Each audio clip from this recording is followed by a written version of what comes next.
Welcome to Stuff You Missed in History Class, a production of iHeartRadio.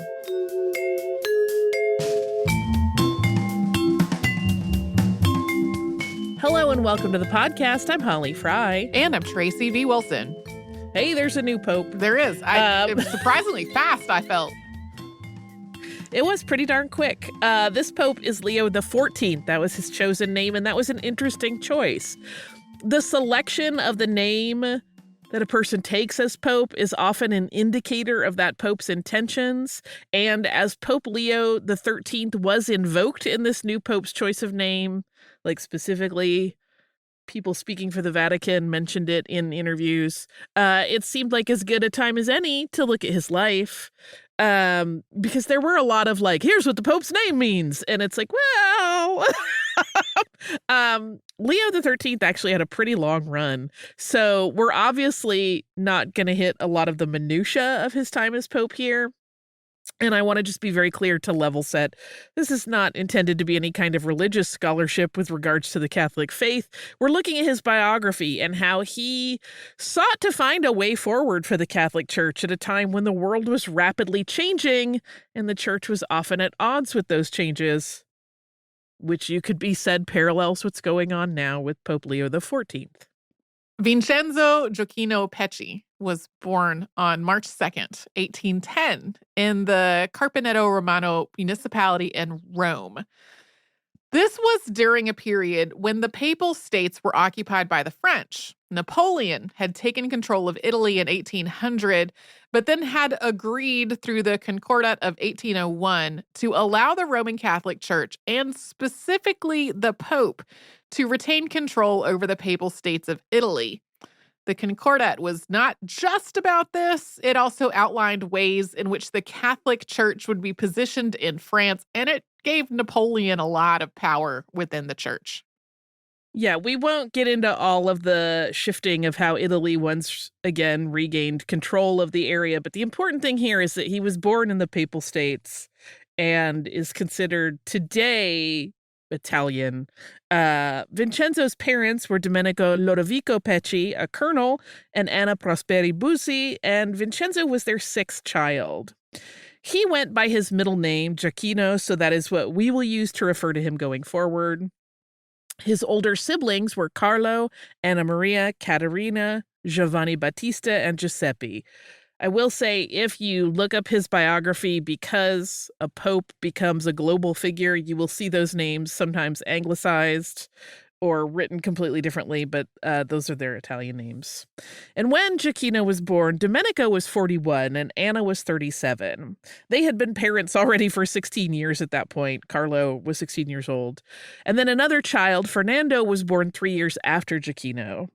The family was financially comfortable. The Peccis were said to have gained the favor of the papacy by standing against the Medicis, and they had built their family's fortunes and social standing from there. In his early childhood, Gioacchino stayed at home, but at the age of 8, he was sent, along with his brother Giuseppe, to Viterbo, Italy, to be educated by the Jesuits there. Giuseppe would go on to become a professor at the Jesuit seminary, although he eventually resigned due to some disagreements with the order. It was decided early on that Gioacchino would follow a life in the church.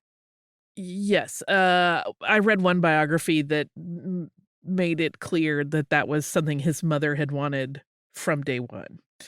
He next moved on to the Academy of Noble Ecclesiastics in Rome, and he studied law there and got his doctoral degree in 1837. That same year, at the age of 27, he was ordained to the priesthood. He's often said to have been made a domestic prelate in his first year, meaning that he was given honorary inclusion in the papal household, although that specific term didn't exist yet. It wouldn't until after Pecci's death.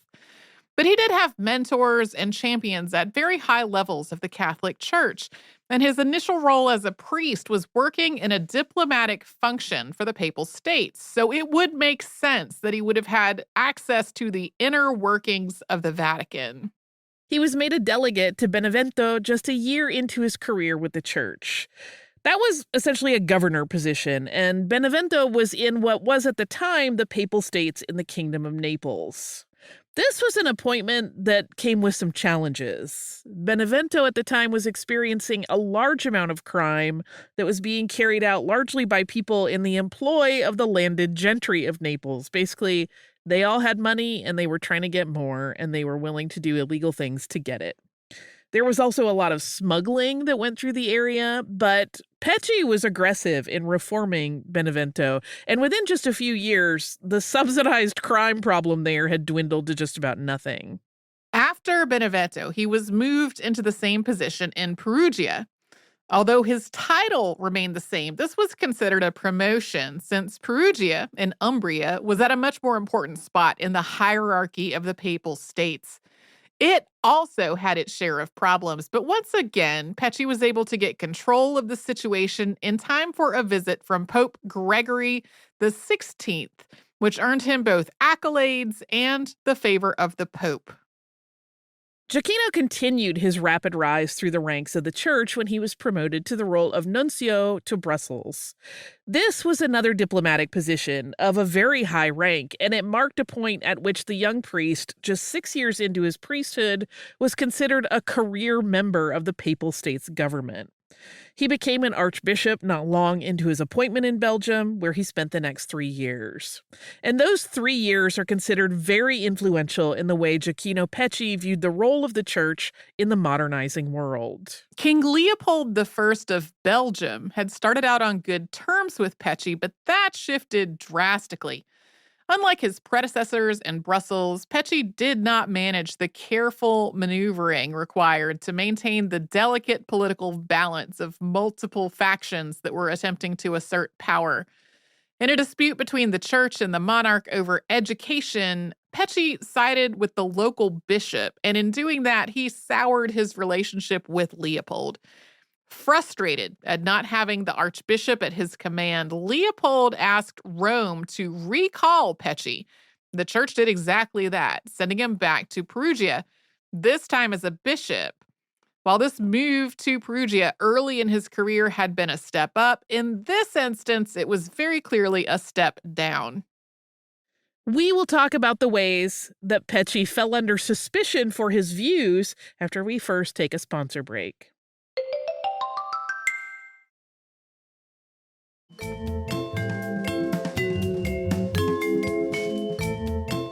When the revolutions of 1848 began around Europe, Pecci did not help his standing in the church. So this movement, which could be a future episode, was, in the very briefest of terms, a series of uprisings against increasingly conservative governments throughout the continent. And this was catalyzed in the acute sense by a series of crop failures that impacted a lot of countries and led to food shortages. This also tied into world events that were happening far beyond Europe, but in terms of how this series of conflicts is germane to Gioacchino Pecci, he made the politically dangerous move of speaking out about the way the Papal States in particular handled it, although he was also vehemently against the revolution. To make matters worse, as Italy was seeking to unify all of its lands under one national identity, which meant Papal States being ceded to Italian governance, Pecci thought fighting in some of these cases was going to be counterproductive. This brought a lot of suspicion on the bishop as church authorities started to think he was too liberal. It was a little hilarious. This was a time of extreme shifting in the church's power, as the vast majority of the land of the Papal States was conquered by Italy, leaving the Pope only a tiny portion of what he had once controlled. So for a man in the church's leadership to not take a hard stance, to fight, to retain that control was seen as inherently suspicious. He did speak out against the occupation of papal land and against the Italian government secularizing aspects of religious life, such as marriage. Still, even though he caused some controversy, Pecci was not entirely disliked. In 1853, before the church lost so much territory, he was promoted to the rank of cardinal. But he was still relegated to a much less important area than he had seemed destined for in his early career. But he didn't really treat this like a demotion. He threw himself into his work and he focused on the diocese that he led. Among other efforts, he promoted education and he established a hospital. And in his spare time, Pecci engaged in his own intellectual and philosophical pursuits and turned the decades that he spent away from Rome into a time of personal growth. One of the conclusions that Pecci came to through his self-directed scholarship was that the church was hurting itself by working in opposition to the changing world. He was interested in technology and thought that an understanding of modern culture would help the Catholic Church find a point of reconciliation with it. In 1877, he was named as Camerlengo, which came as a surprise. Though he had not had the favor of Pope Pius IX, being named to this position showed that the Pope did have some confidence in Pecci. This is a very important role in that it's the person who assumes the administrative responsibilities of handling things when the Pope dies. This includes everything from ensuring that the body of the deceased Pope is handled properly to making arrangements for the conclave that selects the next Pope. It seems that Pope Pius knew that a need for the Camerlengo was coming because less than a year after having been named into that role, Pecci was called to the duties of the job when Pope Pius IX died. So you have probably seen lots of coverage of how a conclave works between the recent Oscar-winning film and the passing of Pope Francis and the selection of Pope Leo XIV, but we'll do a quick refresher. So a conclave is called after the see is vacated by death or resignation of the previous pope. It is a gathering of cardinals at the Vatican who confer and vote on who will be the next pope. The assembled cardinals have no contact with the outside world during the conclave, and there is no recording of the proceedings allowed. There is a pretty strictly regimented way in which the schedule plays out, although most of the rules about it were not officially established until well after the conclave that selected Pope Leo XIII. And here's a little surpriser in case you didn't know it. Technically, a person does not have to be a member of the priesthood to become pope. They just have to be a baptized Catholic male. But the last non-cardinal who was chosen for the job was Urban VI. That was in 1378, during the Western Schism, when the church was split in two and there were two competing popes in Rome and Avignon. And spoiler alert, Urban's time on the Holy See did not go well, so they didn't really ever go back to that plan again. Since the 14th century, every pope has come from the pool of cardinals. Once the cardinals are assembled, a schedule of voting and discussion begins and continues until one of the possible successors receives a 2/3 majority. After each vote, the ballots are burned. That is the smoke that everyone looks for to see if the pope has been chosen. Black, of course, means that the 2/3 majority has not been reached, and white means that it has and that a new pope is selected. In addition to being Camerlengo, Pecci emerged as a frontrunner to succeed Pius IX. He was not the prior pope's personal pick, that was Cardinal Bilio, but he had plenty of detractors. On the flip side was liberal Cardinal Franchi. In this mix, Pecci was considered a moderate, and the cardinals from outside of Italy really rallied around him.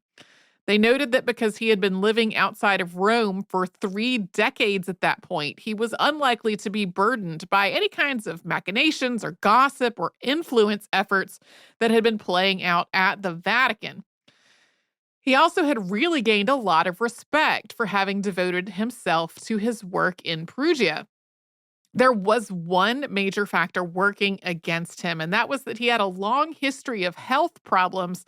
There were concerns that he did not have the strength to lead, or that he would not live long enough to accomplish much if he were elected. Despite these concerns, though, Pecci carried out the needed 2/3 of the votes on the third round on the morning of February 20th. The conclave had convened late on the 18th, and it was the shortest time for a papal election at that point in history. Leo XIII took his papal name in reference to his Leo predecessor, Leo XII. This was also an interesting choice, as Leo XII, who was pope from 1823 to 1829, was pretty ruthless. He was elected in the backlash to his liberal predecessor, Pius VII. Leo XII was an authoritarian, but he did eventually recognize that there needed to be a way to work with opponents instead of always being in conflict. This was not that dissimilar from Pius IX, who Leo XIII was replacing. Leo XII was also a proponent of education, which Leo XIII wished to also champion as a cause. The news of the new pope was covered around the world. In the U.S., the Chicago Tribune ran coverage of it that took up 2/3 of a page in a Sunday paper that only ran 16 pages. Readers could learn all about the new pope, from his life story to the details of the conclave. Similarly, the New York Times dedicated 2 full front-page columns to news of the new pope and information about the previous Pope Leo. I wanted to include that because it's clear that this is not a new thing where we all go, what is his name? What was the previous one that was named that like? What's going on here? That's how it's always been handled in the press. From the outset, Leo XIII found himself the leader of a Catholic Church at a time when there was a lot of push and pull regarding the Church's place in a modernizing world. In the book History of the Church in the Industrial Age, published in 1981, authors Hubert Jedden and John Patrick Dolan describe the conflict this way, quote, "The problem of relations between the Church and the post-revolutionary world articulated itself most strongly in the Holy City. Festive illuminations stood in contrast to protest demonstrations." Pope Leo XIII actually had his coronation in the Sistine Chapel rather than the custom of having the ceremony in St. Peter's, because there was believed to be a very real danger to those present, and the authorities didn't feel like they could guarantee security. Next, we will talk about encyclicals and how Leo XIII wrote a lot of them. But first, we will hear from some sponsors that keep Stuff You Missed in History class going.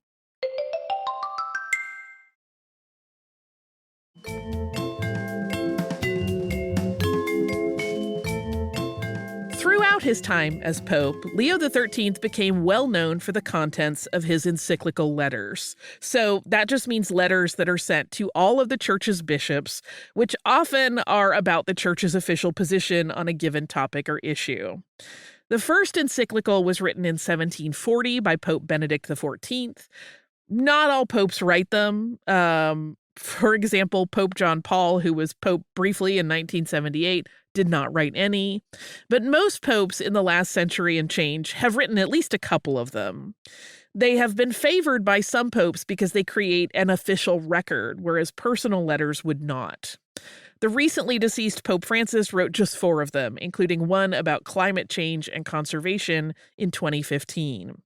But Pope Leo XIII loved an encyclical.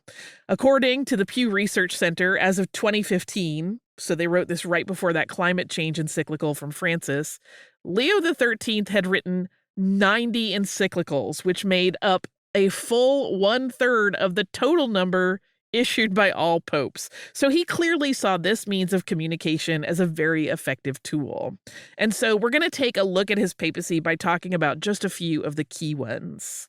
The first of his encyclicals, On the Evils of Society, outlines the many issues readily seen in the world at the time of the writing, which was in 1878, not long after Leo XIII became pope. He notes the various problems the world faces, how there's bloodshed and civil strife all around. And the reason, per this letter, is the lack of religious devotion.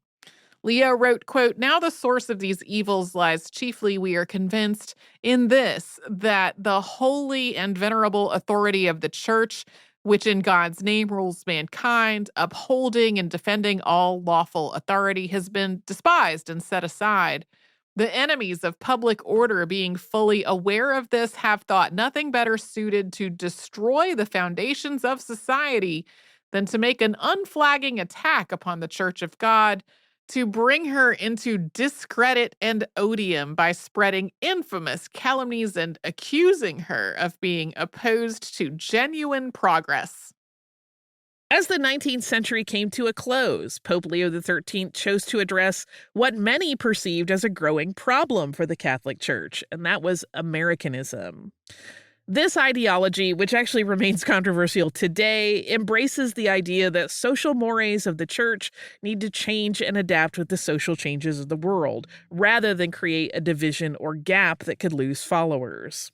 A lot of the language around this effort for reform in the 1890s invoked the phrase greater liberty, suggesting that Catholics might have more freedom in the ways they conducted their daily lives than Old World Catholicism might allow.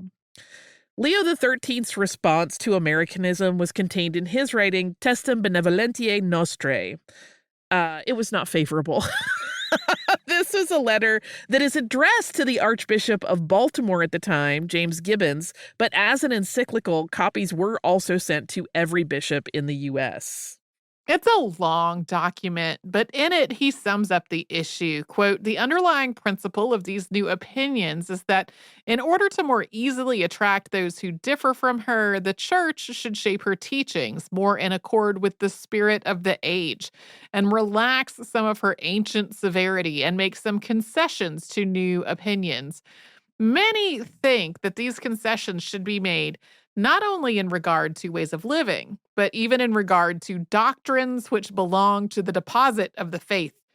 They contend that it would be opportune in order to gain those who differ from us to omit certain points of her teaching which are of lesser importance and to tone down the meaning which the church has always attached to them.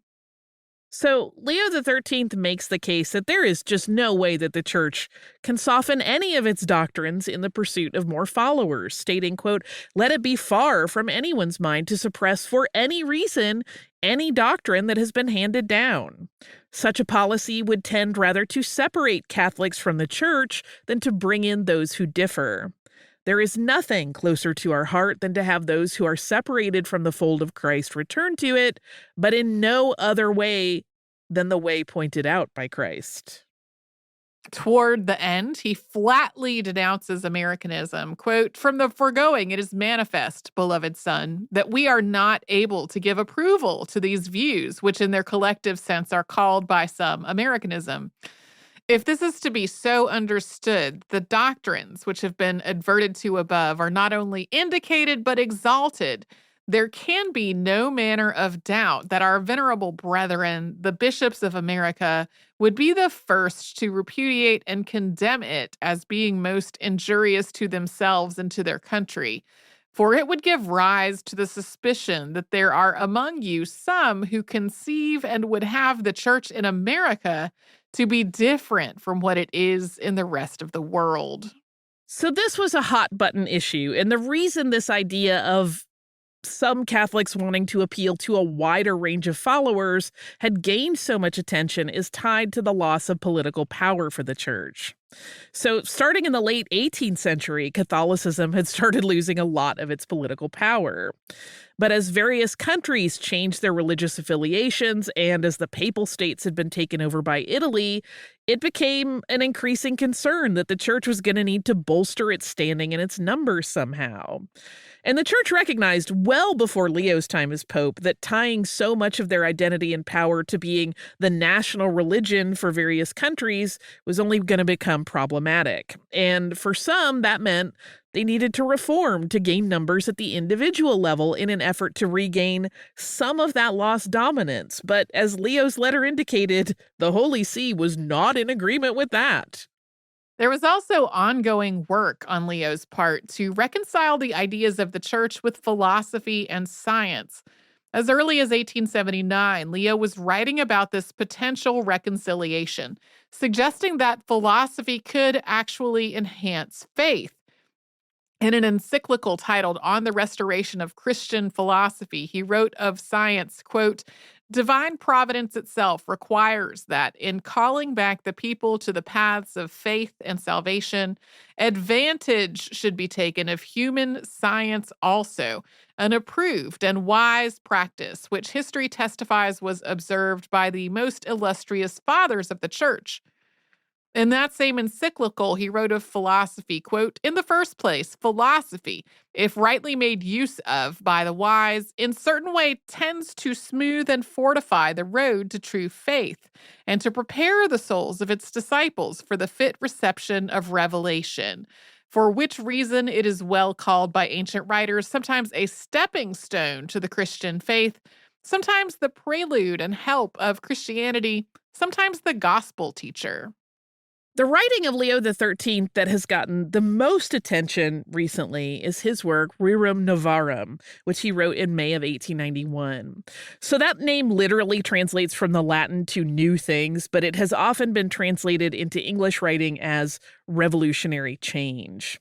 And this was an open letter with the heading Rights and Duties of Capital and Labor.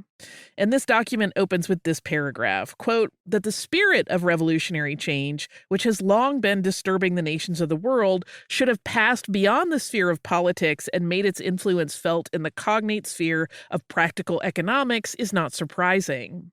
The elements of the conflict now raging are unmistakable in the vast expansion of industrial pursuits and the marvelous discoveries of science, in the changed relations between masters and workmen, in the enormous fortunes of some few individuals and the utter poverty of the masses, the increased self-reliance and closer mutual combination of the working classes, as also, finally, in the prevailing moral degeneracy. The momentous gravity of the state of things now obtaining fills every mind with painful apprehension. Wise men are discussing it. Practical men are proposing schemes. Popular meetings, legislatures, and rulers of nations are all busied with it. Actually, there is no question which has taken deeper hold on the public mind. From there, Leo XIII walks through the issues of economic disparity and suffering and noted, quote, that some opportune remedy must be found quickly for the misery and wretchedness pressing so unjustly on the majority of the working class. For the ancient workingmen's guilds were abolished in the last century, and no other protective organization took their place. He also states his issues with various reform movements and notes that the contentions of socialism, quote, are so clearly powerless to end the controversy that were they carried into effect, the working man himself would be among the first to suffer.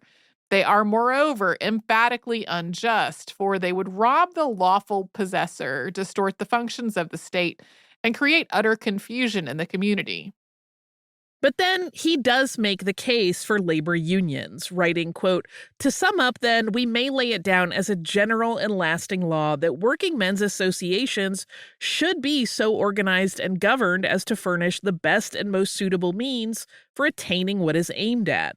That is to say, for helping each individual member to better his condition to the utmost in body, soul, and property.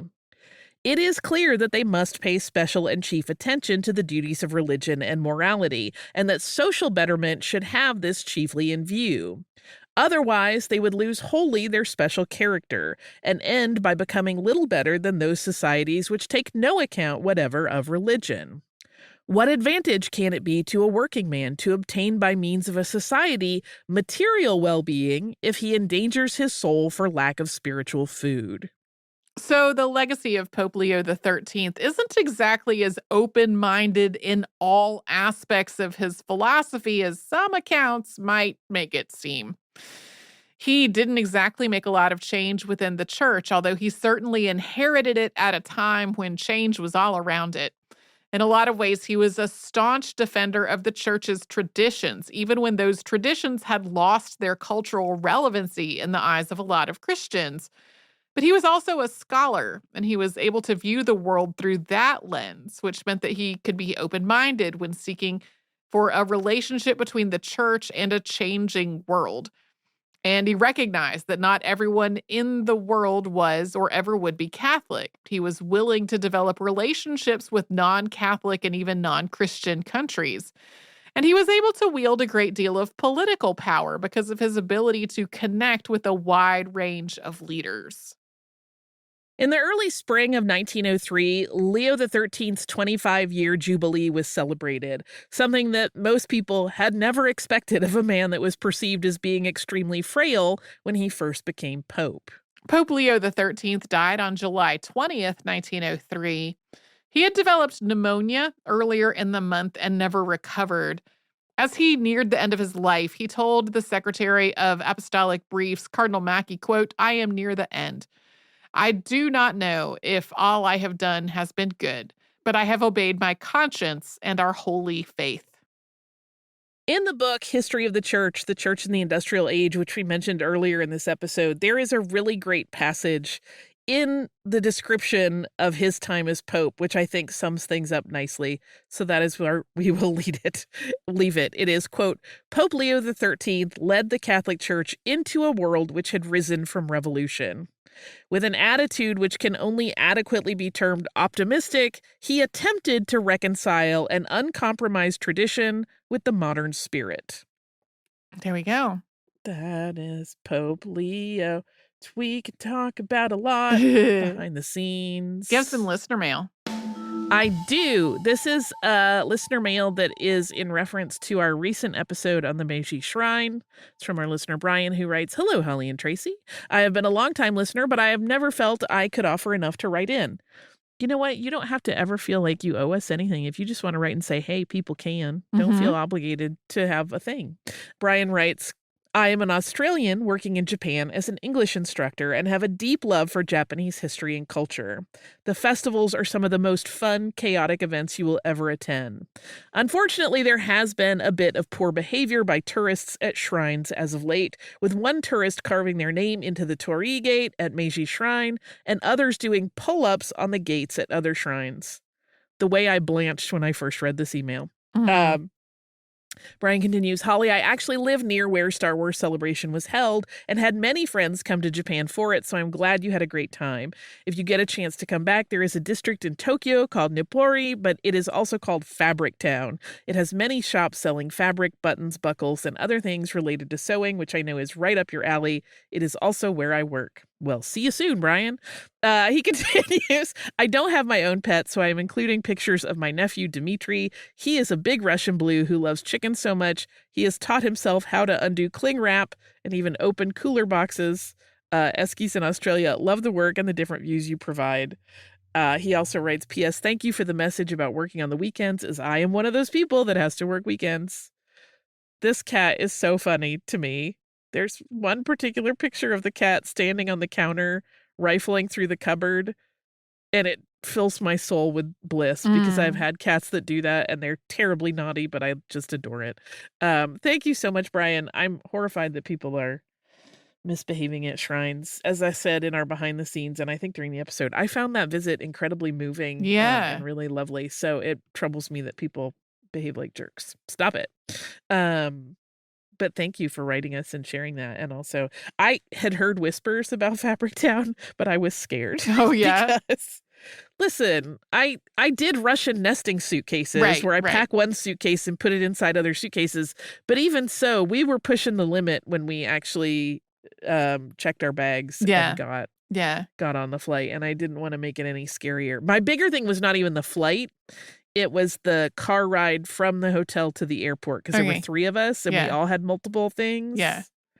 And it had been dicey coming in before the Russian nesting suitcases had exploded. Right. So I was like, I don't think this is the trip to go to Fabric Town, but next time I'll just show up with nothing but one pair of pants and a dream. And I will buy everything in Fabric Town. Wash everything in the sink every night. Yeah. If you would like to write to us, you can do that at historypodcast@iheartradio.com. If you haven't subscribed to the show and you think that sounds like a good time, you can do that really easily on the iHeart app, or you can also do that wherever else you listen to podcasts. It's super easy peasy.